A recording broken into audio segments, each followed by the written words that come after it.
So we've been exploring some of the various clan mechs, and in this review I was going to say this is actually a very, very scary mech to face on the tabletop, especially if you're Inner Sphere. It's one thing to be Trial of Possession, going head-to-head with the minimal amount of resources, but still, you feel like you can do it. Inner Sphere is just wow against the clans.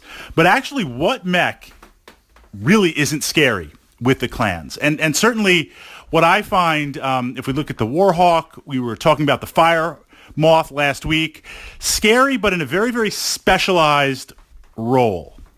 And the Bruin, it feels a lot like the Stalker, in that the Stalker mech has a good amount of armor. Inner Sphere, Succession Wars. First time you face a Stalker, it like the sales brochure says, it just keeps coming and coming and coming. This mech starts putting on the pain at long range. It gets closer to the medium range. It gets to the point blank range.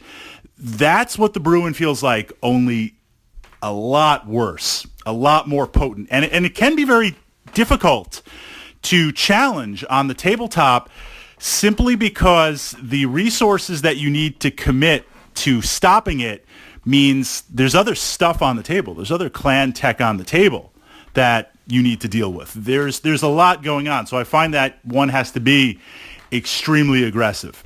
So we start off 80 tons, good armor, good speed, what you expect from the clans, heat management abilities to do it on there. But we begin with the Gauss and the long-range 10-pack. What this means is that as soon as this machine is in range, as soon as this mech is in range, it's going to start firing away. And it's not an AC 20 points, but the 15 means it is going to blow out your head if it hits. And even needing 12s to hit, the heat output is nothing. It's just going to start shooting and shooting and shooting. So immediately there's massive pressure every single turn. In conjunction, the 10-pack, okay, I guess you could indirect, but that's not even the purpose of it. The purpose of that is to add some more punch, and especially if you're a lower-end heavy mech or you're a medium mech, that Gauss cannon punches through your armor, and now you've got like a little mini crit-seeking system with the 10-pack on there. I'd like a 20-pack, but 10 has some bite. It's right on there. So right away, as soon as it's in range, it's going to start laying down some firepower. This, what you see is, really quick, Battletech, you see some support mechs.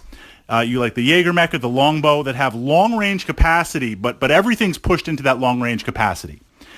Then on the other extreme, you might have something like the Atlas, a great mech. It has the long-range missile pack, or the Cyclops long-range missile pack. It gives you something to do on the way in, but you're going to close with it. So it doesn't have the damage output of a dedicated support mech, but you've got some firepower, some dice going down on the table. The Bruin with the Gauss and the 10-pack, it's deadly, and it's in between both of those. So it can hang back and do support. You want to run around and not engage me? Okay, I'll just get my free shots every turn. You want to engage me and get closer and closer? Okay. Now we're going to go to the pulse laser and the medium lasers on there.